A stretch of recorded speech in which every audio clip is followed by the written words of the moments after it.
مجھے اس موقع پر بانی دارالعلوم حجت الاسلام حضرت مولانا محمد قاسم صاحب نانوتوی رحمۃ اللہ علیہ کی نعتیہ یہ رباعی یاد آ رہی ہے کہ آپ نے فرمایا سب سے پہلے مشیت کے انوار سے نقش روئے محمد بنایا گیا. سب سے پہلے مشیت کے انوار سے نقش روئے محمد بنایا گیا، پھر اسی نقش سے مانگ کر روشنی، پھر اسی نقش سے مانگ کر روشنی بزم کون و مکان کو سجایا گیا صلی اللہ علیہ وسلم. حضرت سے معدبانہ التماس ہے کہ حضرت اپنی بشاشت سے ہم سب کو اس عنوان سے مستفید فرمائیں. جزاکم اللہ خیر. حضرت جی کے بیان کے بعد صدارتی کلمات حضرت مولانا عبداللہ طیب صاحب فرمائیں گے اور حضرت صدر محترم کی دعا ہوگی اور دعا کے ساتھ اس نشست کے اختتام ہوگا.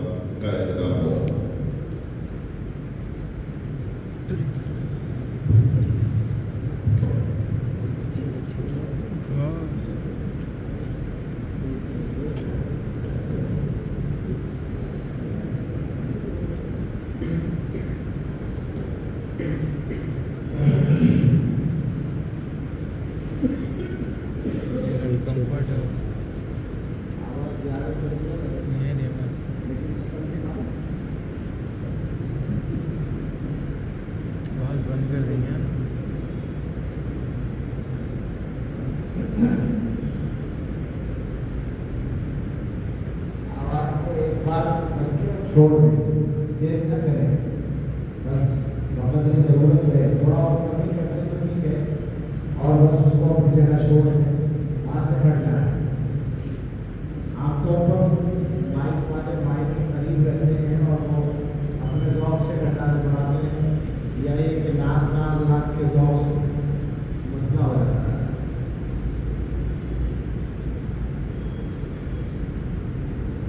بسم اللہ الرحمن الرحیم. الحمد للہ نحمده ونستعینه ونستغفره ونؤمن به ونتوکل علیہ ونعوذ باللہ من شرور انفسنا ومن سیئات اعمالنا. من یهده اللہ فلا مضل له ومن یضلل فلا هادی له. ونشهد ان لا اله الا اللہ وحده لا شریک له. ونشهد ان سیدنا ونبینا ومولانا محمدا عبده ورسوله صلی اللہ تعالی علیہ وعلى آلہ واصحابہ وبارک وسلم تسلیما کثیرا. اما بعد فاعوذ باللہ من الشیطان الرجیم. بسم اللہ الرحمن الرحیم. وما آتاکم الرسول فخذوه وما نهاکم عنه فانتهوا واتقوا اللہ ان اللہ شدید العقاب. صدق اللہ العظیم.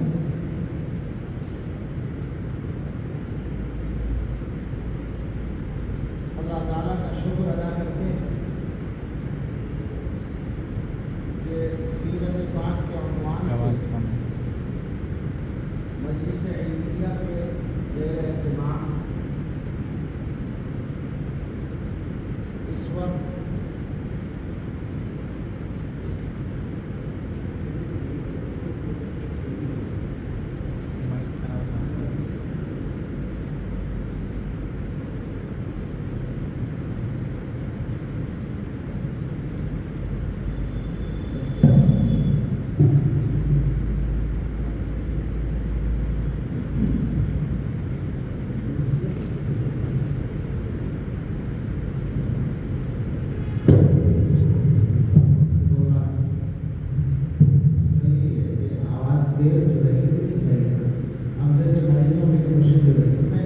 بیس بھی کم کریں اور ان کو بالکل کریں. ہمیشہ کے لیے یاد رکھیں یہ بات.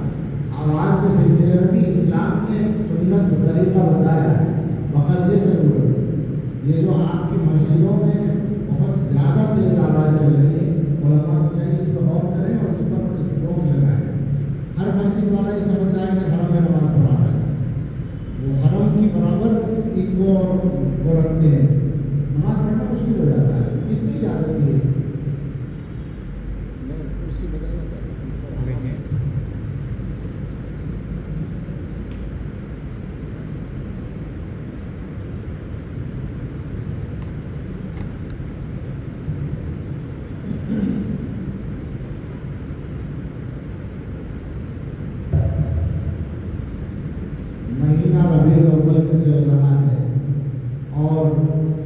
شریف سے برادر محترم حضرت مولانا عبداللہ نعیم صاحب نے فرمایا، اور ہمارے دوسرے مخدوم، یہ بھی مخدوم ہی اگرچہ عمر میں چھوٹے ہیں، اور وہ دونوں حضرات ہمارے حضرت باغ سے مخدوم ہیں، جو مولانا محمد نعیم صاحب نے فرمایا وہ حالات چل رہے ہیں، اس کو سیٹ کر لو، ایک مائک کر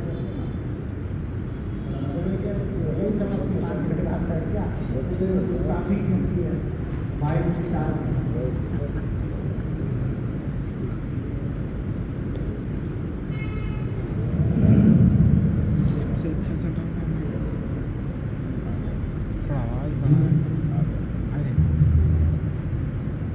جیسا کہ حضرات نے فرمایا یہ ربیع الاول کا مہینہ چل رہا ہے، اور مولانا نے جو کچھ ایسی چیزوں کی طرف اشارہ کیا، بہت مختصر بات کی جو شریعت کے اور سنت کے خلاف ہے۔ میں اس سے الگ ایک بات کہتا ہوں، اور وہ اس سے بھی زیادہ بڑا قابل فکر ہے ہمارے لیے، کہ اگر آپ ان کاموں کو چھوڑ دیں، نظر انداز کر دیں جو ڈیجے اور فلاں ہے، تو اس سے ہٹ کر یہ سچائی تو بہرحال ہے کہ ربیع الاول کا مہینہ آتا ہے، اس سے پہلے اور 2 مہینے میں ہر علاقے میں بے شمار جلسے ہوتے ہیں، جلوس نکلتے ہیں، نعتیں پڑھی جاتی ہیں، بیانات ہوتے ہیں، یعنی کم سے کم وہ کام جن کی آپ اجازت دے سکتے ہیں، اور بیان اور نعت جو ہے وہ تو صرف اجازت نہیں بلکہ مطلوب اور محمود ہے۔ اتنی بڑی تعداد میں بیانات ہوتے ہیں، جلسے ہوتے ہیں، میرا خیال ہے لاکھوں، سارے ملکوں کے اگر جائزے لے کر ملایا جائے تو لاکھوں کی تعداد میں ہوتے ہیں۔ سوال اصل جو ذہن میں آتا ہے وہ یہ ہے کہ مسلمانوں کے حالات ربیع الاول کے آنے سے پہلے جو تھے، کیا ربیع الاول کی ان تمام سرگرمیوں کے بعد اس میں ایک ذرہ برابر بھی کوئی تبدیلی اور بہتری آتی ہے؟ لمحہ فکری یہ ہے، میں اس جگہ چھوڑ دوں، ہٹ جاؤ وہاں سے، صحیح ہے۔ اصل سوال یہ ہے، میں آج کل ہر بیان میں یہ بات کہہ رہا ہوں، چونکہ سیرت کے موضوع پر آپ لوگوں سے بیان کرنے کا اپنی سعادت حاصل ہو رہی ہے، تو ہمارا سوال یہ ہوتا ہے کہ ربیع الاول میں ہم نے لاکھوں بیانات کر لیے اور کروڑوں لوگوں کو سیرت کے بیانات سنا دیے، کل ملا کر مسلمانوں کی عزت میں، یعنی دنیاوی حالات میں، یا مسلمانوں کے اعمال میں، ذاتی حالات میں کوئی بہتری ذرہ برابر آتی ہو تو ہمیں بتائیں۔ کتنی بڑی تشویش کی بات ہے۔ اس کا مطلب کیا ہے؟ سادہ سا مطلب اس کا یہ ہے کہ ہم مسلمان ساری چیزوں کو بطور رسم کے کرتے ہیں، اور رسم سے کوئی تبدیلی نہیں آتی، یہ پکی بات ہے۔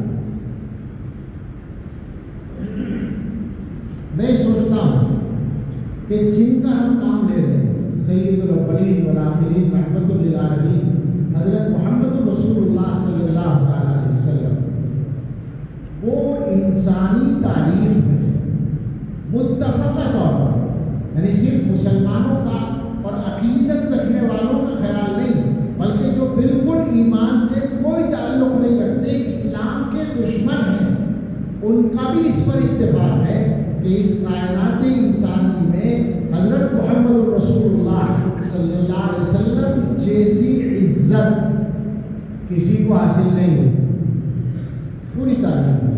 یہ پکی بات ہے، اس میں کوئی اختلاف ہی نہیں ہے۔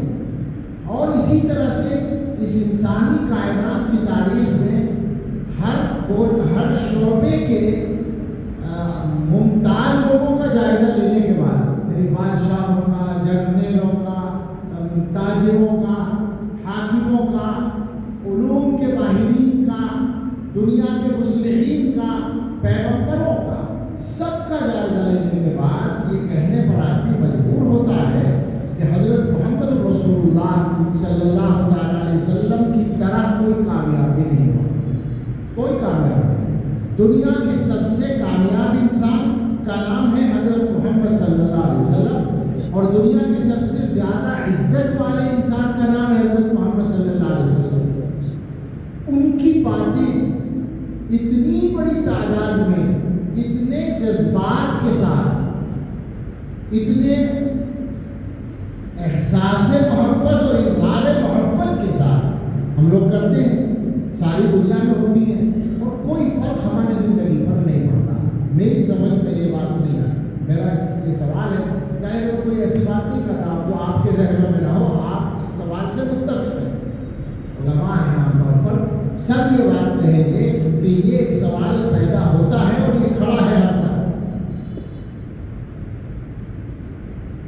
حالات یہ ہے کہ دور صحابہ، دور نبوت اور دور صحابہ تو بہت بڑی چیز ہے، بعد میں 1000 برس گزر گئے، تقریباً 1000 برس، یعنی ہجری صدی 10ویں اور عیسوی صدی 15ویں کا آخر اور 16ویں کا شروع۔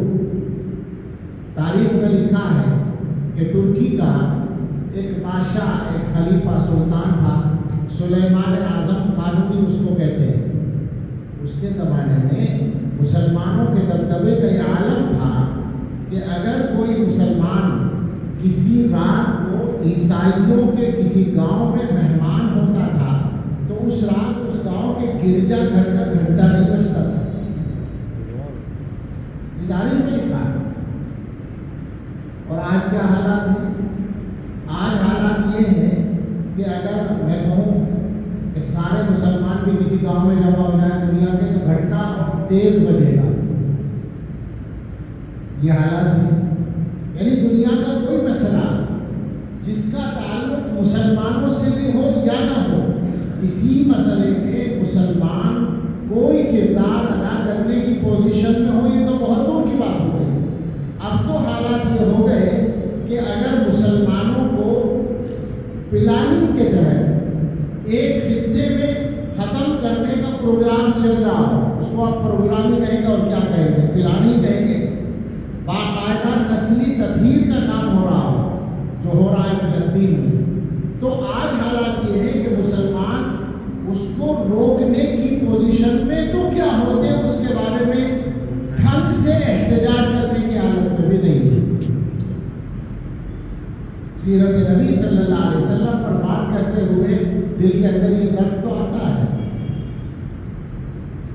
اور اللہ جانے کتنا صحیح ہے کتنا غلط۔ میں ابھی واٹس ایپ پر ایک میسج دیکھ رہا تھا کہ الجزیرہ نے امریکی صدر کی کوئی تقریر نشر کی ہے جس میں اس نے اپنے کچھ عزائم کا اظہار کیا ہے۔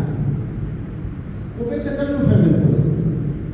اگر وہ تقریر صحیح ہے، چونکہ ابھی اس کی ذمہ داری نہیں لے سکتا، تحقیق نہیں ہوئی اس کی، اس لیے میں وہ بیان نہیں کر رہا ہوں، لیکن میں یہ عرض کرتا ہوں کہ اگر اس کی تقریر کے وہ الفاظ نہ بھی ہوں تو عمل تو بہرحال امریکہ سے لے کر ساری طاقتوں کا اس وقت یہی ہے کہ ان کی طرف سے مسلمانوں کے لیے مسائل کا لفظ بھی ہلکا ہے، قتل عام کا منصوبہ بھی اگر نافذ کر دیا جائے تو کچھ کہنے کی گنجائش نہیں ہے، بلکہ اس عمل میں مسلمانوں کے کچھ لوگوں کو، مسلمانوں کے کچھ حاکموں کو اور ملکوں کو ان کا ساتھ دینے کی مجبوری ہے۔ سچائی ہے، اس میں کوئی شک نہیں۔ کبھی کبھی مجھے یاد آتا ہے ہمارے یہاں دیوبند میں شاید مولانا عامر عثمانی، عامر عثمانی صاحب کا شعر ہے، کئی شعر ہے وہ، کیوں ہوئے قتل ہم پر یہ الزام ہے، یعنی ہم قتل ہو رہے ہیں، ہم پر یہ الزام ہے، کیوں قتل ہوئے، کیوں ہوئے قتل ہم پر یہ الزام ہے، قتل جس نے کیا ہے وہی مدعی بھی ہوئی ہے، قاضی وقت نے فیصلہ دے دیا، لاش کو نظر زندہ کیا جائے گا، قتل ہو گئے، اب سزا کے طور پر لاش کو جیل میں ڈالیں گے، مرے ہوئے کو جیل میں ڈالیں گے۔ اب عدالت میں یہ بحث چھڑنے کو ہے، یہ جو قاتل کو تھوڑی سی زحمت ہوئی، یہ جو خنجر پہ ہلکا سا خم آ گیا، اس کا تاوان کس سے لیا جائے؟ مجھے لگتا ہے کہ 100% اعلیٰ، یعنی تاوان لیا جا رہا ہے۔ اسرائیل جو کچھ کرتا ہے مسلمانوں اس کو مدد ساری امریکہ سے ملتی ہے. امریکہ کے پاس پیسہ کہاں سے آتا ہے؟ اربوں سے جاتا ہے. گزشتہ 10 سال میں آپ حضرات زیادہ واقف ہوں گے. میرا خیال ہے اکثر سالوں میں امریکہ سے ہتھیار خریدنے والا سب سے بڑا ملک سعودی عرب رہا ہے. کیا ہتھیار ہے؟ وہ اپنے پرانے ہتھیاروں کے حوالے کر کے ان سے پیسے لے لیتے ہیں اور ان کو ہتھیار استعمال کرنے کی اجازت بھی نہیں ہوتی. میرا مقصد کوئی سیاسی تقریر کرنا نہیں تھا. یہ تو دل کی تکلیفیں ہیں جو کبھی زبان پر آ جائیں. عرض یہ کرنا ہے، ظاہر ہے کہ میں اور آپ یہاں بیٹھ کر سعودی عرب اور دنیا کے حالات کو ٹھیک نہیں کر سکتے، لیکن وہ سوال اپنی جگہ باقی ہے نا. یہ سب اس لیے ہو رہا ہے کہ ہم اپنے اندر کوئی تبدیلی نہیں لاتے. رسول اللہ صلی اللہ تعالیٰ علیہ وسلم کی سیرت کے بیانات میں تو حضور کی سیرت کا مطلب تو حضور کا طریقہ ہے. جو حضور نے فرمایا اس کو دیکھو نا. حضور علیہ السلام نے عجیب عجیب باتیں فرما رکھی ہیں. امر بالمعروف اور نہی عن المنکر کے بارے میں ایک تو مشہور حدیث ہے جس میں یہ ہے کہ اگر تم نہیں کرو گے تو اللہ کا عذاب آئے گا. اسی جیسی ایک اور حدیث ہے بالکل، لَتَأْمُرُنَّ بِالْمَعْرُوفِ وَلَتَنْهَوْنَ عَنِ الْمُنكَرِ أَوْ لَيُوشِكَنَّ اللَّهُ أَن يُسَلِّطَ شِرَارَكُمْ عَلَىٰ خِيَارِكُمْ ثُمَّ يَدْعُو خِيَارَكُمْ عَلَىٰ شِرَارِكُمْ فَلَا يَسْتَجِيبُ لَهُمْ. امر بالمعروف اور نہی عن المنکر کرتے رہو، ورنہ ہو سکتا ہے کہ اللہ تعالیٰ تم میں سے برے لوگوں کو تم میں سے اچھے لوگوں پر مسلط کر دے. پھر یہ اچھے لوگ ان برے لوگوں کے لیے بد دعا کرے اور اللہ قبول نہ کرے. میں آپ سے پوچھتا ہوں کہ ہم جو کچھ کر رہے ہیں فی الحال یہی ہو رہا ہے نا. ہم کیا کر رہے ہیں؟ ان بروں کے لیے بد دعائیں تو کر رہے ہیں. قبول کرنا تو اللہ کے ہاتھ میں تھا، اللہ کہے تو قبول نہیں کر رہے. حضور علیہ السلام نے پہلے خبر دے دی ہے. کوئی نیا کام نہیں ہو رہا ہے، ایسا کام نہیں ہو رہا ہے جس کا ہمیں پہلے سے بتایا نہ گیا ہو اس کے بارے میں. تو اصل بات کہنے کی یہ ہے کہ مسئلہ ہے اپنے اندر تبدیلی لانے کا، مسئلہ ہے اپنے حالات کو ٹھیک کرنے کا. آپ غور کریں گے اگر تو پتہ چلے گا کہ حضرات صحابہ، ظاہر ہے کہ حضور علیہ السلام کے بعد سب سے کامیاب اور طاقتور انسانوں کا جو گروپ ہے وہ صحابہ کرام. ٹھیک ہے نا مولانا، یہ غلط نہیں ہے. انسانی جماعتوں میں اصل میں جماعت کا بولنے میں یہ پریشانی ہے کہ وہ لوگ سمجھتے ہیں تبلیغی جماعت، تو اس لیے میں نے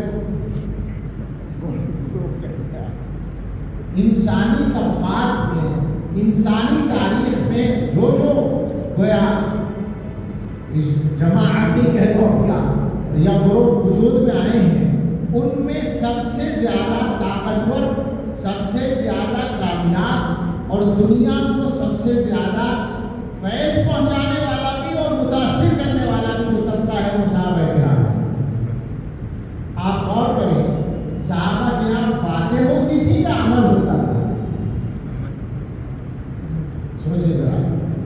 یہ کہیں نہیں ملے گا کہ حضرات صحابہ نے لمبی لمبی تقریریں کی یا رسول اللہ صلی اللہ تعالیٰ علیہ وسلم کی یاد میں جلسے بنائے، ایسا نہیں ملے گا. مگر ان کی ہر مجلس سیرت کا جلسہ تھی اور ان کا ہر عمل سیرت کا نمونہ تھا. یعنی ایسا نہیں ہے کہ وہ رسول اللہ صلی اللہ علیہ وسلم کا ذکر خیر نہیں کرتے، وہ زیادہ کرتے تھے. ہم سال میں کرتے ہیں، وہ ہر دن کرتے تھے. ذکر خیر زبان سے بھی کرتے تھے. حضور علیہ السلام مستقل یاد کرتے تھے حضرات صحابہ، اور یاد کرنے میں زیادہ تر یہ ہوتا تھا کہ حضور کا طریقہ کیا، حضور نے کیا بتایا، اس موقع کے لیے حضور کی ہدایت کیا ہے، اس پر بات ہوتی ہے. یہاں ایک تھوڑی سی وضاحت کی ضروری ہے. آج ہی میں پونے میں تھا دن میں، تو وہاں میں نے یہ وضاحت کرنا مناسب سمجھا کیونکہ آج کل ہم پر ایک الزام بھی چل رہا ہے. لوگ یہ سمجھتے ہیں یا دعویٰ کرتے ہیں ہم لوگوں کے بارے میں کہ ان کو حضور علیہ السلام سے محبت نہیں ہے، اور یہ جو جلوس کو منع کرتے ہیں تو یہ گستاخی ہے ان کی، اور یہ حضور سے محبت کی کمی ہے. اور ایک صاحب نے ابھی پچھلے ہفتے شاید بنگلور میں ایک تقریر کی ہے ان کے مقرر نے، اس میں اس نے یہ کہا ہے کہ لا الہ الا اللہ محمد رسول اللہ، اللہ کے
تو چلیے ہم اس کے بارے میں بھی اعلان کرتے ہیں. ہمارا مسلک یہ ہے کہ جو آدمی حضرت محمد صلی اللہ تعالیٰ علیہ وسلم سے کامل محبت نہیں رکھتا اس کا ایمان معتبر نہیں ہے، وہ مومن نہیں ہے. یہ ہمارا مسلک ہے، ہم اعلان کر رہے ہیں.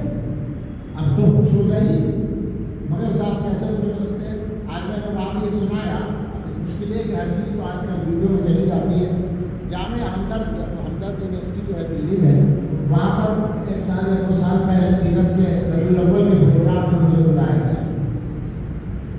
وہاں پر پہلے سے 2 حضرات مدعو تھے، مولانا توقیر رضا خان صاحب اور مفتی مکرم صاحب، مشہور بڑے علماء ہیں، لیکن اچھے ذہن کے لوگ ہیں.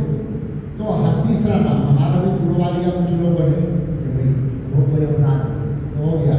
اب پہنچے، بیان ہوا میرا، تو میرے بیان کے بعد کھڑے ہوئے مولانا توقیر رضا خان صاحب. انہوں نے بات یہاں سے شروع کی خطبہ پڑھنے کے بعد کہ جن پر الزام ہے وہ محبت میں ہم سے آگے ہیں. یہ انہوں نے کہا، بار بار کہا، اور اس کے بعد تقریر کے بعد میرے پاس بیٹھے رہے اور بار بار مجھے یہ کہتے رہے کہ آپ نے تقریر بہت اچھا بیان کیا. تو جناب عالی مسئلہ یہ نہیں ہے، یہ لڑائی ختم کرو، یہ الزام کی لڑائی ختم کرو. اس امت میں جو کوئی آدمی حضرت محمد صلی اللہ تعالیٰ علیہ وسلم سے محبت نہ رکھے اس کا ایمان معتبر نہیں ہے، وہ مسلمان ہی نہیں ہے. فتویٰ دیتے ہیں ہم بغیر مفتی، فتویٰ ہے پکا بلا تکلف فتویٰ ہے کہ اس کا ایمان معتبر ہی نہیں ہے. لیکن بحث یہ ہے اصل میں کہ حضرت محمد صلی اللہ تعالیٰ علیہ وسلم سے محبت اپنے مزاج اور اپنی عقل کے مطابق کی جائے گی اور اس کا اظہار اپنے عقل سے کیا جائے گا یا حضور کی ہدایت کے مطابق کیا جائے گا. یہ سوال ہے، یہ سوال تو قائم رہے گا. اور اس کی وجہ یہ ہے کہ اصل میں ایک خاص بات ہے. مجھے متفرق سی باتیں کر رہا ہوں میں، اور زیادہ لمبی بات بھی نہیں کرنی. سوچا میں نے کچھ اور تھا، موضوع بات کچھ اور ہو شروع. بات یہ ہے کہ حضور علیہ السلام کی سیرت پر جب ہم بات کرتے ہیں تو عام طور سے جیسے مولانا نے کہا نا 4 واقعات ہیں اہم: ولادت مبارکہ، بعثت، ہجرت اور وفات، جن میں سے 3 کا تعلق اس مہینے سے ہے. یہ بات اپنی جگہ. تو واقعات تو بیان ہوتے ہیں، ولادت مبارکہ کے واقعات ظاہر ہے وہ مستقل ایک سعادت ہے. ہم دیوبندی لوگ میلاد بیان کرنے کے مخالف میں، میلاد کا اگر بول رہا ہوں، میلاد بیان کرنے کے بھی مخالف میں.